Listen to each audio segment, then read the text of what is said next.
When I was young, it was popular to say that real men don't eat quiche. You ever hear that? And even as a kid, I was kind of mindset that, well, shouldn't real men eat whatever they want? So a similar phrase, which I hear a lot in my profession, and that is, and for men and women, is that I don't cry. Real men don't cry. My family doesn't cry, or I just don't cry. And unfortunately, technically, we all cry. Crying is a natural function of the body. It happens whether we want it to or not. And as a matter of fact, we shed around 10 ounces of tears a day.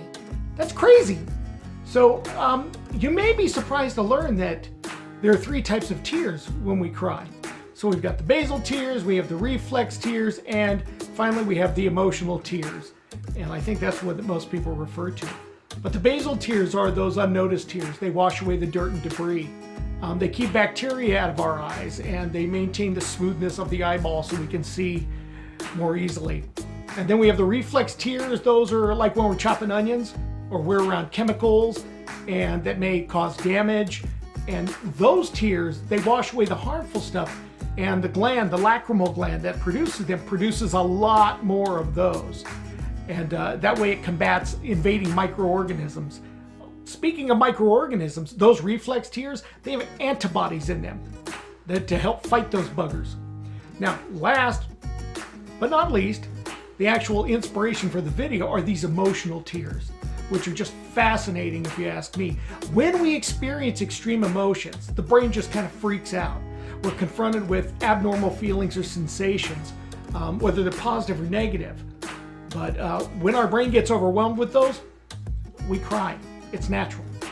The tears create a dynamic that actually protects us. Our heart rate increases, our breathing slows down, and these tears also release ACTH, which is a stress hormone, so it carries the stress out of your system. And moreover, the most fascinating part is that these emotional tears contain enkephalin, and that's a natural painkiller. And this is why after we have a nice, heavy cry, we feel so much better because we get that painkiller going. With regards to hypnosis, havening, and my other therapies, crying is pretty common and necessary in order to vent. We need to vent feelings and experiences. Otherwise, the stress just builds up, the tension builds up, and then we wind up with, heart problems and all kinds of other issues. So a good cry now and again, it's not a sign of weakness, but it's really a sign of knowing your own mind and body. Tears of joy and sorrow should be expressed.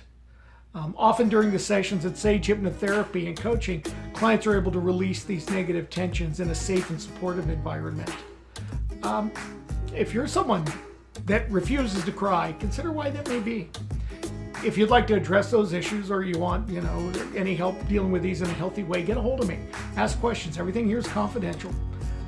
You can reach me at 760-985-8270 or visit SageHypnotherapy.com or my coaching services at coachinginlife.com. So until we meet again, inhale relaxation, exhale tension, and be well.